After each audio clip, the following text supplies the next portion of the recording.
gonna be in my video. Oh, isn't that gonna be great? So, Bardcore music. You ever heard of it before? I recently got recommended Bardcore music on my YouTube recommendation on the sidebar when I'm watching videos, and I listened to some of the stuff, and it's so special. I love it. It's really fun. If you haven't heard of Bardcore music before, it's basically people taking modern songs and just covering them to sound like it's being played by a medieval bard, and it's really great and interesting. But it got me thinking, how does Bardcore music compare to actual medieval music? Because there's probably some similarities, but there's probably quite a bit of differences too. So today I decided to make a video kind of deep diving into that to try to analyze what the differences are and where the similarities actually do lie. So I figured first I'd take a look at the medieval music, talk about what it is, what the characteristics of it are, kind of like a really brief overview of medieval music 101 of just like, if we have to boil it down to its key basic characteristics, what is that going to look like? And then after looking at those, I figured I'd take a look at Bardcore music and what it sounds like, the key characteristics of that, but how it's kind of different than the other one, and then kind of compare the two. So let's talk about that. So the years that most people often classify medieval music to be within is the year 500 to the year 1400. And that is a huge expanse of time. And most of the eras that come afterwards aren't nearly as big. But that's because during this time, things were moving a lot more slowly. You know, we didn't have a lot of the technologies back then that we do now that allow us to be able to move information faster and therefore move progression faster of just anything. So what that's going to mean for when we look at medieval music is that means that there's going to be so much that can easily change because we're looking at 900 years of music. And the other thing to note is in these earlier years of medieval music, most music was not written down. The reason why this is often considered one of the first eras of music is because this is the first era of music that we start to have written music. And that is super important because without written music, we have no way to document and archive what was being made back then.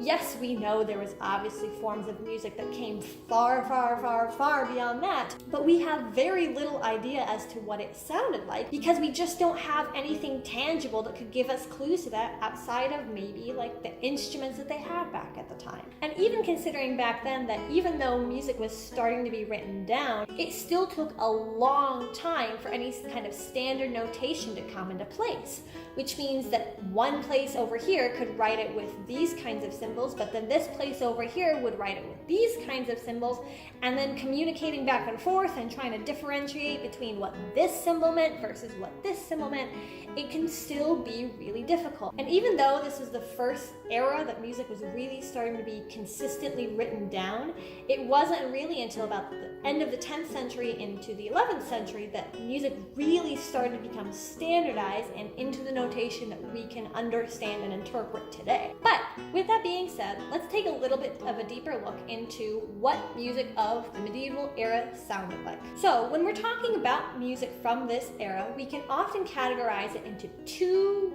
kind of major areas that music was coming from. And that is from the sphere of the church with sacred music and the sphere of kind of like the general population with more secular music.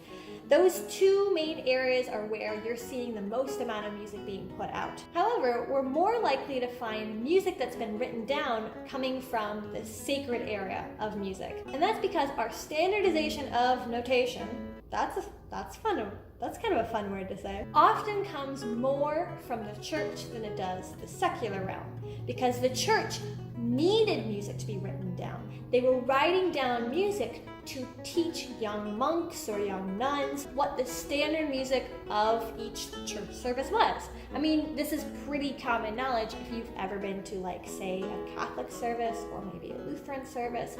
A lot of church services use music to help their praise and worship services. So the church started writing down music to teach new incoming people what the songs were and how they sounded like and how to sing them. In the secular realm, it wasn't that music wasn't being written down, it's just that it wasn't quite as necessary as it was in, say, the church realm, where they were using it to teach people music.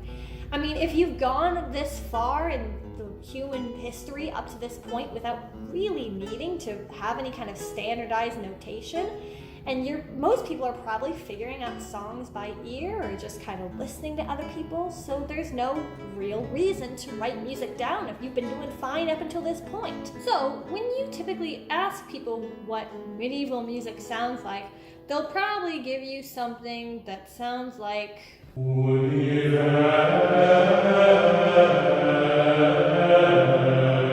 However, that's only really existing within this sacred realm of music. What we're talking about when we want to compare medieval music to Bardcore music is, what did the music of the people sound like?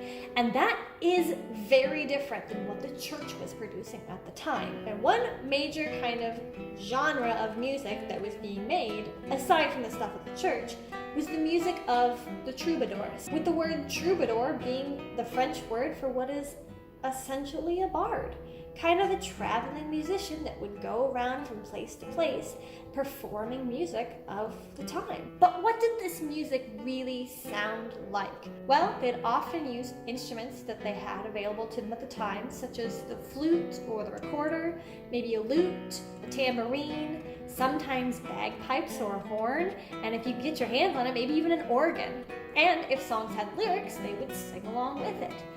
However, music was structured very differently than it is today. If you know Basic Music 101, you'll know that songs are often structured around various chords, with one kind of chord or scale being the home or center or tonic of the whole song. And all the other chords will kind of be related in some way to complement that home chord or that tonic sound. However, back then in the medieval era, they didn't really have these rules that we have today. Most of today's modern musical rules were actually created 2 eras later in the Baroque era. So how did they create songs and structure songs? Well, most songs back then were actually focused on melodic lines rather than underlying chords like we do today. So to better explain what I mean, think of like a guitar. Oftentimes when we hear a guitar in music, it's playing various chords like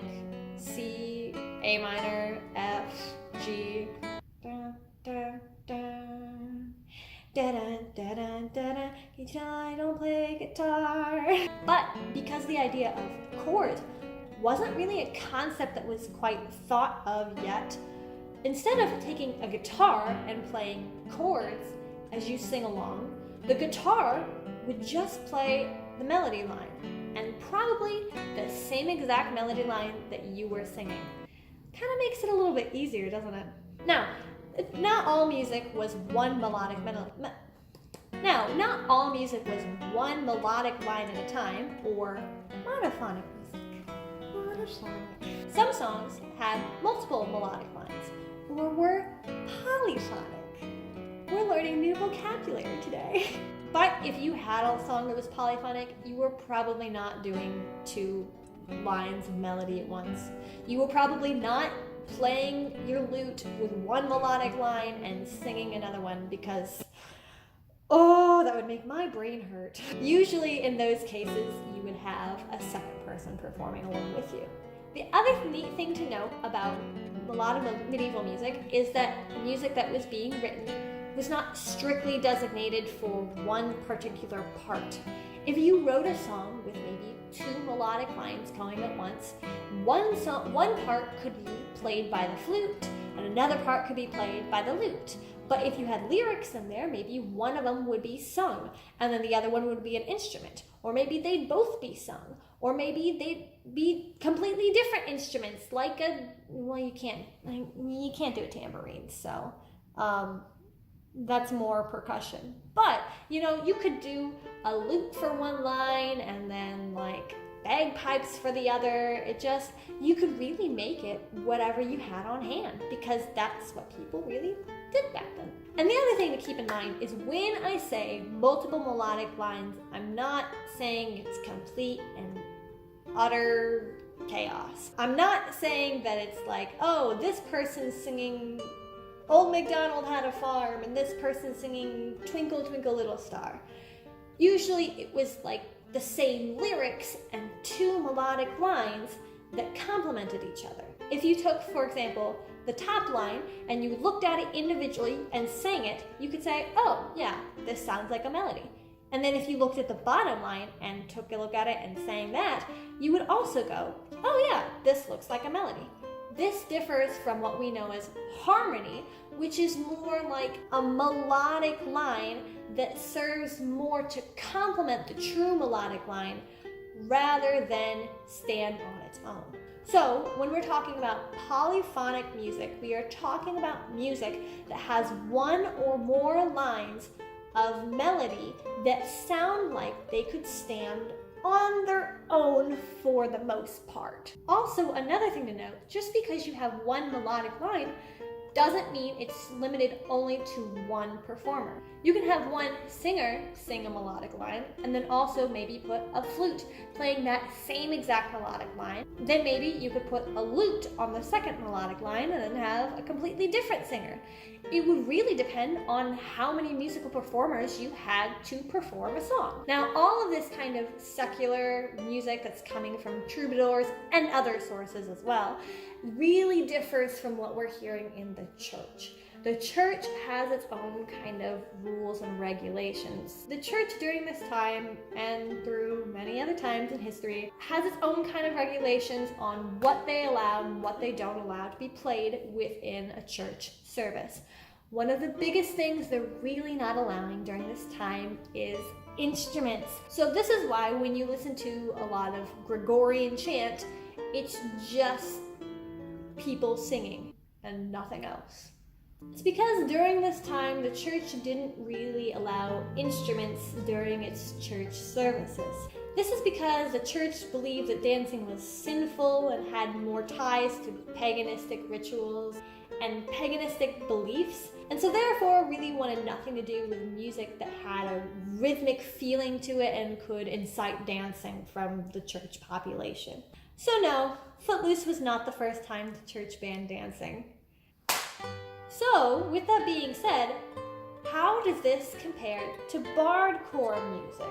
Well, when we think of Bardcore, with bard meaning sounding like it's coming from a bard, and core being the new suffix for aesthetic, we know that it's not really truly going to be medieval music, but it's really not trying to be.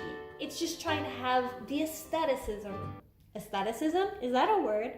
It's just trying to have the aesthetic of being medieval, or from the medieval times. So what are the characteristics that we often hear when you listen to Bardcore music? One thing I've really noticed listening to several of these songs is that they often have the medieval instrumentation. You know, you'll hear flutes or recorders, you'll hear maybe a lute being played, you'll definitely hear tambourines, and you'll definitely hear some singing. Instruments that I don't hear quite as often, but could definitely be incorporated more if you're thinking of making Bardcore music. Maybe throw in some bagpipes or organs. Yes, that'd be amazing, wouldn't it? Wouldn't you love to hear some more Bardcore music with just this giant bagpipe? That's the sound bagpipes make, apparently. Wouldn't you just love to hear a Bardcore song being played with this just kind of bagpipe sound behind it? I think it'd be fun. The other thing I've noticed with Bardcore music is it's almost always modern songs being transformed into medieval music. So they're working with more modern standards of music writing and transforming them back to medieval music standards. So this means that while the instrumentation may be very similar to instrumentation of medieval music, the underlying structure of the song is not going to be the same. For example, there's been several songs that I've listened to on YouTube where the instruments are playing actual chords rather than playing melodic lines that medieval music would have been playing back in the day. And this makes sense. If you want to recreate an aesthetic while still sounding vaguely modern, you want to give up certain aspects of historical authenticity in favor of still sounding familiar for a modern ear. Plus, I feel if these songs don't play the underlying chord structure that we're all familiar with, many modern ears may feel like it's missing something or it doesn't quite sound like the song. However, having listened to a few of these songs, I will say that they have often made up for this with their beautiful use of Old English in the place of the modern lyrics to make it sound more medieval. So overall, how do these two genres of music compare? Well, Bardcore does a pretty good job. If we're talking about just the core basics of what makes medieval music, Bardcore replicates that pretty well. But it still sticks to that modern aesthetic of using modern songs just to sound more medieval, and still stays true to the modern songs it's trying to cover. So I guess if I had to give it a rating, I'd give it maybe like 8 out of 10 for historical authenticity, but also keeping in mind that it's not trying to be truly historically accurate. So I hope you had fun watching my video today, and maybe you learned something about medieval music. Maybe I'll do a deeper dive into various genres of medieval music in the future, because it is a lot to cover. This video did not do it justice in terms of what we can talk about for medieval music. So if you like this content and you'd like to see more of music history videos, subscribe to the channel, and I'll see you next time.